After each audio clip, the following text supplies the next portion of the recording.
I cannot relate to any type of person, and they can't relate to me either. And that's the bigger problem, really, because I guess I can relate to most people in certain ways about certain things, but I never fit entirely into one mold enough for anybody else to see me as being one of them, or even being relatable enough for them to want to be friends with me or to want any kind of relationship with me. So I can fit in with more nerdy types of people, for example, as far as having an interest in certain types of video games or whatever, but then those people want nothing to do with me as soon as they hear my opinions on gender dynamics or whatever it is.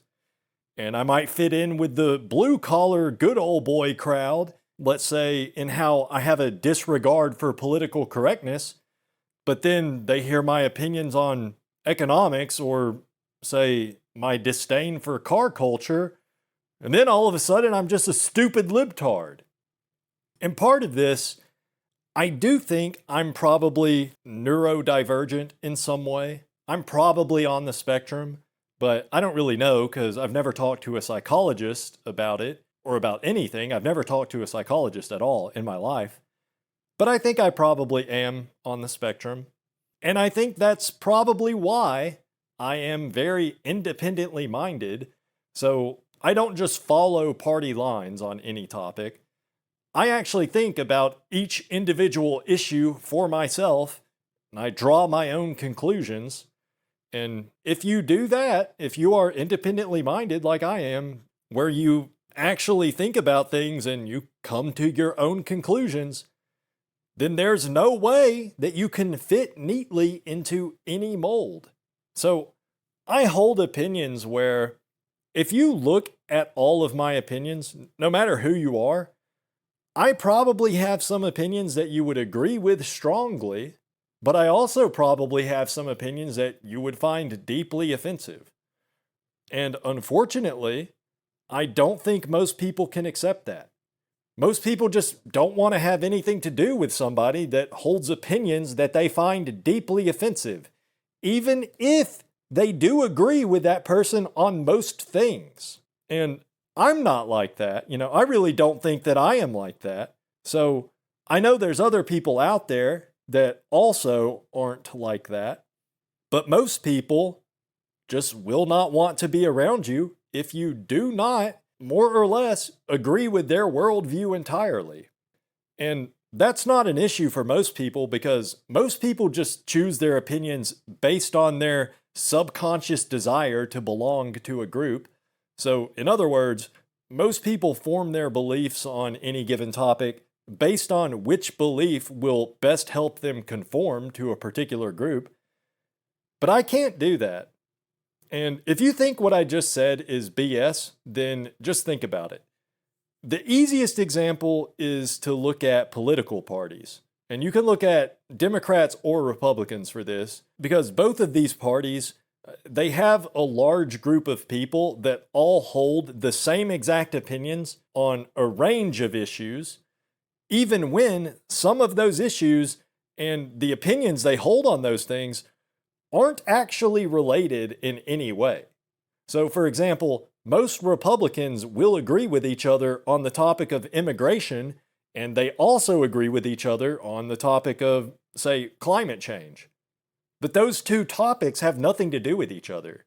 So, you should expect that any given person, someone's opinion on immigration should not clue you in any way as to their opinion on climate change. Those two topics are completely unrelated. So you just should not be able to easily predict a person's opinions on immigration just by taking into account their opinions on climate change. But the reality of the situation is that you can do that. You can easily make that prediction. And that's because most people are not actually thinking about things when they make decisions. They're just picking the opinion that conforms to the group that they are trying to fit in with. And just to be clear, this isn't an issue specific to conservatives. Liberals are the same way, Progressives are the same way. Any other kind of political party you can think of, even outside the US, and even any group you can think of outside of politics. This isn't only political parties. Any kind of group. This works with any kind of group. People just choose their beliefs to try to fit in.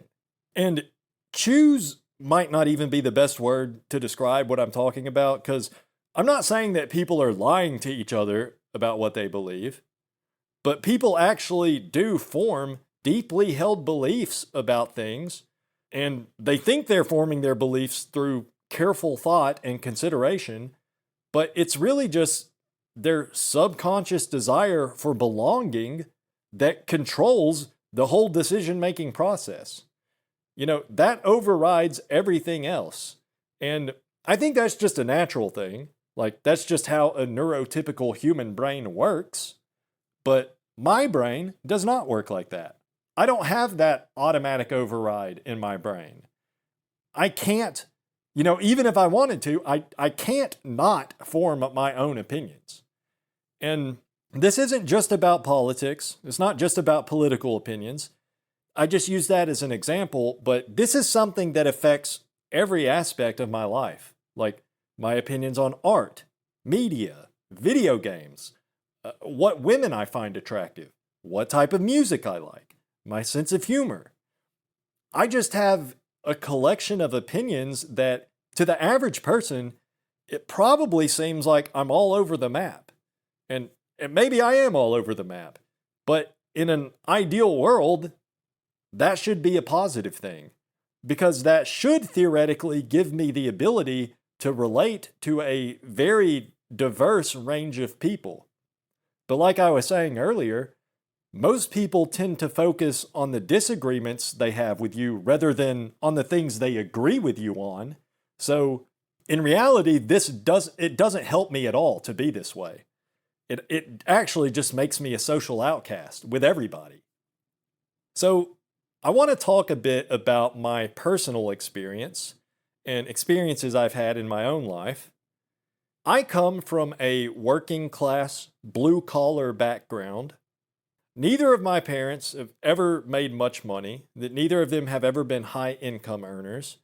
And for most of my childhood, my mom didn't even work, and my dad worked general labor factory jobs for his entire career, which actually wasn't that bad income-wise back when I was a kid growing up in the 90s, but it only got worse over time. And of course, the company he had worked for like 20 years, back during the Great Recession in 2007 or whenever it was, or actually I think it must have been before that, because I do remember I was still in high school when this happened, but they shut down all operations in the United States entirely, and they moved over to Mexico. So I actually ended up living below the poverty line for at least a couple of years while both of my parents were unemployed. And aside from the financial difficulties, just culturally speaking, I come from a working class background on both sides of my family, and this is dating back multiple generations. So I grew up with my parents and their friends and my grandparents and all the people that I was around the most. They were all culturally kind of conservative, but mostly just politically disengaged. And in fact, like up until maybe 2 elections ago, I think, neither of my parents had ever voted in any presidential election. My dad would always just say he didn't vote because they're all dumbasses on both sides. And that's just the kind of attitudes that I grew up around. But then when I got older and I was going to school, I ended up being surrounded entirely by people from upper class or middle class backgrounds.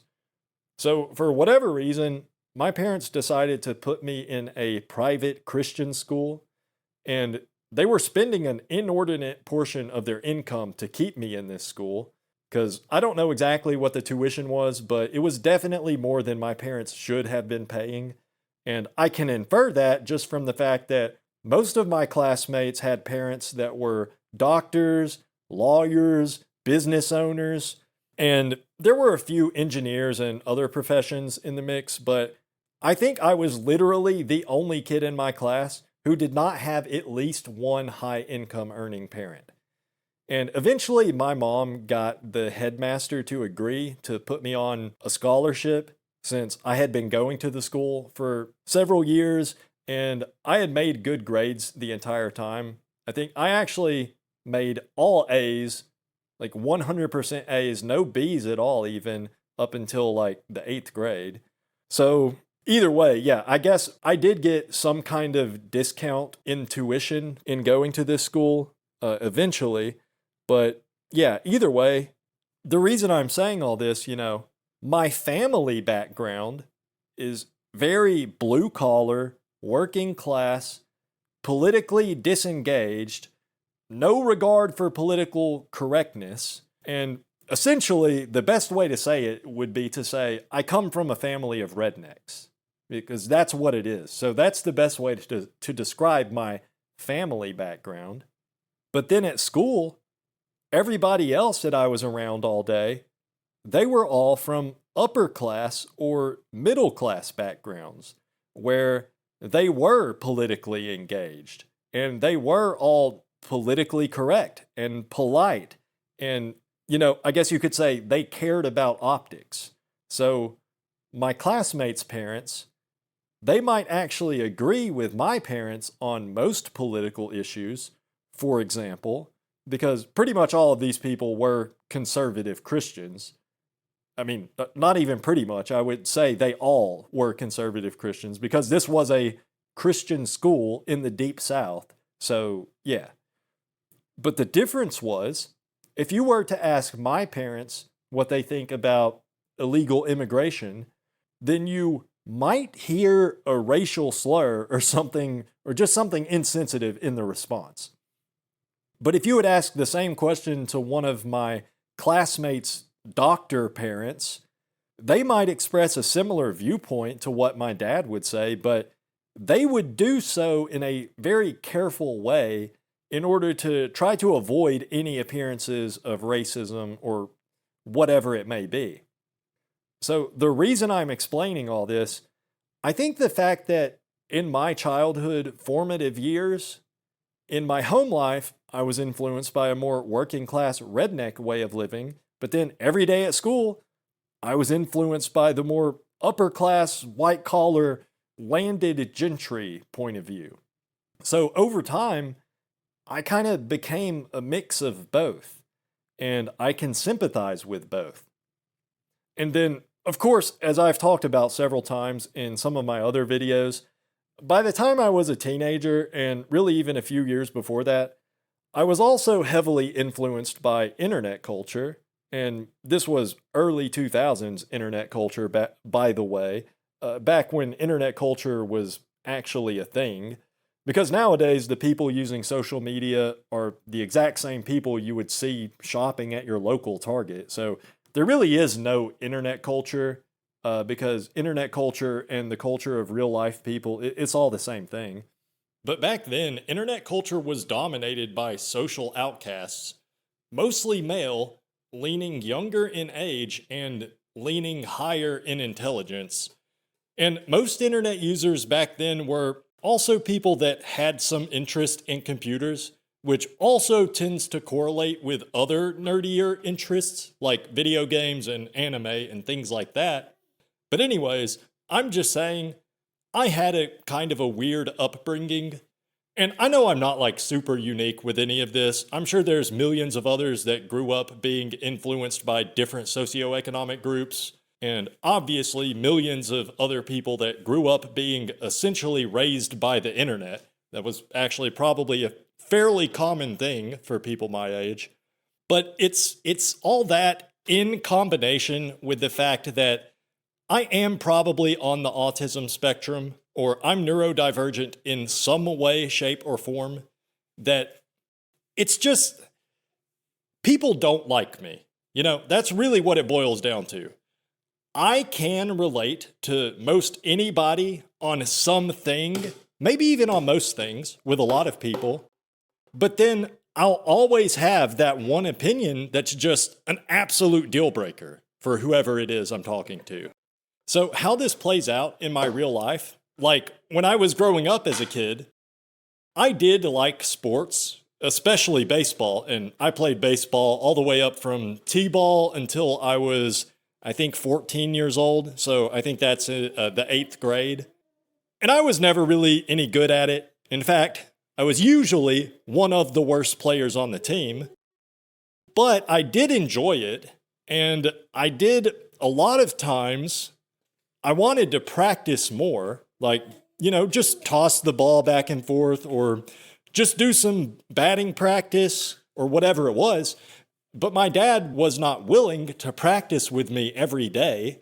And I'm not saying this to talk down on my dad because he would practice with me. He would play catch with me pretty often, actually, and he would take me to the batting cages every now and then. But it was not as often as I wanted to.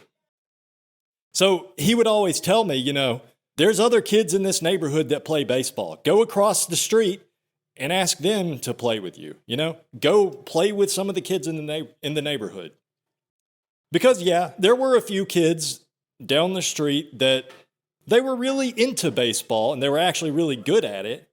But the thing is, I already knew those kids don't like me. And the reason I knew that is because, I had known these kids for pretty much my entire life because we were neighbors from the time I was born. And when I was a lot younger, I did sometimes hang out with the other kids in the neighborhood. But as we got older, they would make fun of me anytime that I tried to talk to them about anything other than sports, pretty much. Because I was really into video games from an early age, especially JRPGs. I had a Super Nintendo from as long as I can remember, and I was playing games like Lufia 2, Earthbound, Super Mario RPG, and then a little later on, I got a PlayStation, the original PlayStation, and when that came out, I started playing games like Suikoden, Breath of Fire, Wild Arms, Legend of Legaia, or I never knew if it was Legend of Legia or Legend of Legaia. I'm going to say Legaia, but whatever. These games were a big part of my life as a kid. But the neighborhood kids were just all about sports all the time. It's all they cared about.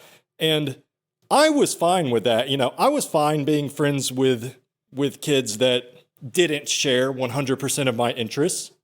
I myself was also into sports. So from my perspective, me and these neighborhood kids, we had something in common. So it made sense to me that we could be friends. But as soon as I ever tried telling these kids anything about my games, my JRPGs, they just turned against me. And I remember one time, one of the neighborhood kids was over at my house, and I was showing him the demo for Legend of Legaia. And just some context for the younger guys in my audience. Back in the day, if you registered your PlayStation with Sony by mailing in this thing that came with the PlayStation when you purchased it, they would occasionally send you demo discs in the mail. And I also had a subscription to PlayStation Magazine, and they would send me demo discs in the mail too. And you could also get demo discs with your pizza from Pizza Hut sometimes. I remember they ran a couple of famous promotions with demo discs, so I had those too. But either way, so I don't know exactly where the Legend of Legaia demo disc came from, but PlayStation demo discs was a whole thing, and it was fucking awesome. So anyways, I remember one day, this kid from the neighborhood was at my house, and at first we were actually playing the Tony Hawk Pro Skater demo from Pizza Hut. But then I wanted to show him this other demo I had, which was The Legend of Legaia, because it was a really good game. And it had a really good demo to go with it. The demo was pretty great, actually. I would say one of the best demos a game has ever had.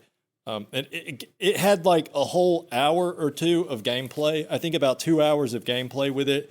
And I did eventually get the actual real game, by the way. So, definitely check out Legend of Legaia for the original PlayStation if you're into JRPGs at all, because it's a great game. It has a pretty good story, and it has a really unique battle system, which to this day, I don't think any other game has ever done other than, the sequel to Legend of Legaia. But yeah, it's really good. Anyway, so I'm letting this kid play it, and I'm just sitting there hyping it up like it's the next coming of Jesus or something. And from the start, I could tell he wasn't really into it, but I was just like, dude, give it a chance. I promise it gets good. Just give it a chance. It gets good. And I think I pretty much forced him to at least play it long enough to get through the first tutorial battle. But as soon as that was done, he was just like, this game is gay. This is so gay. You're gay.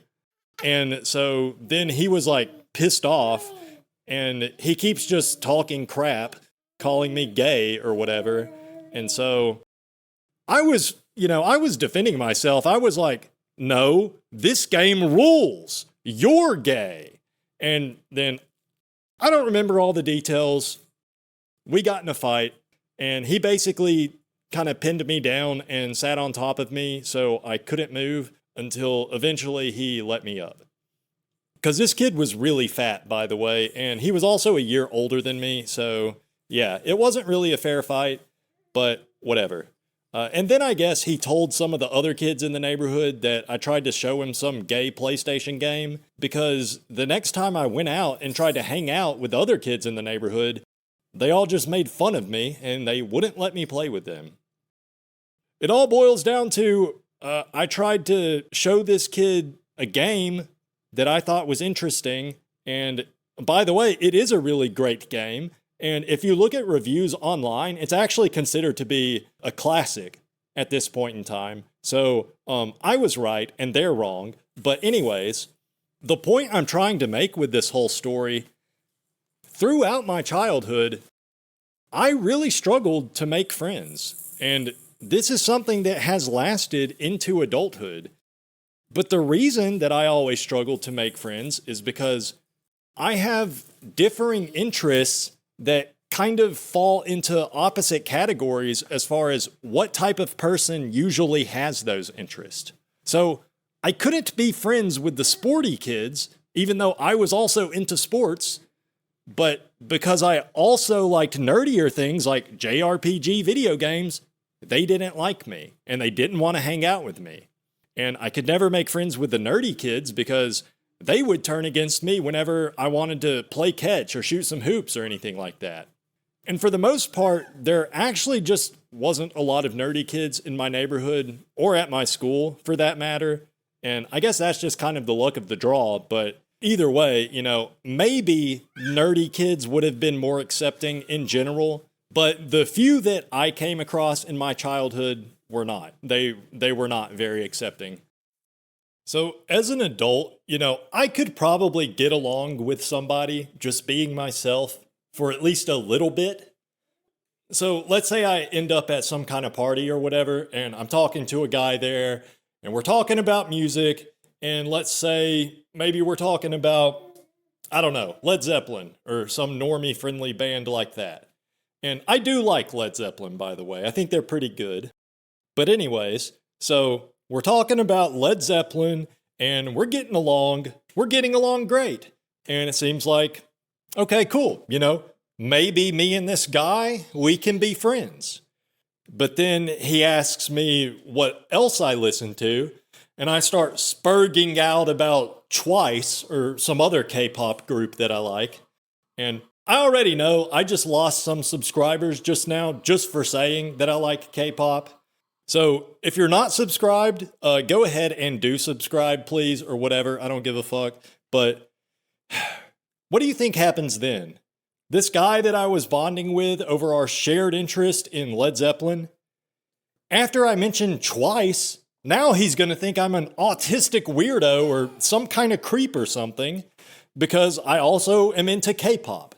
And I know some of you listening to this right now, maybe you've been on board with everything I've been saying up until this moment, but then I said I like K-pop, and a lot of you clicked unsubscribe, thumbs down, or even just closed out of the video altogether, because that's how it is. That's exactly what I'm talking about this entire time. For most people, there is just zero room for disagreement. And even you listeners, most of you probably won't give me any room for any takes of mine that you disagree with. You'll just stop watching my videos. And most people don't see any problem with that because, and I'm not saying you have to watch my video, if people don't want to watch my videos, don't watch my videos. That's fine. But in real life, when it comes to, people you're actually around, people in real life that you're trying to make friends with, there should be a little bit of room for disagreement. You shouldn't have to be 100% on board with everything that your friend thinks, right? You should be able to disagree on some things. But that's not how most people are, and most people don't see any problem with that at all because, like I say, most people just form their beliefs in the first place based on whatever the acceptable beliefs are for the group that they are trying to fit in with. So for most people, they naturally will just conform with some group. But I don't, and I can't because I'm not like that. I don't have a normie brain.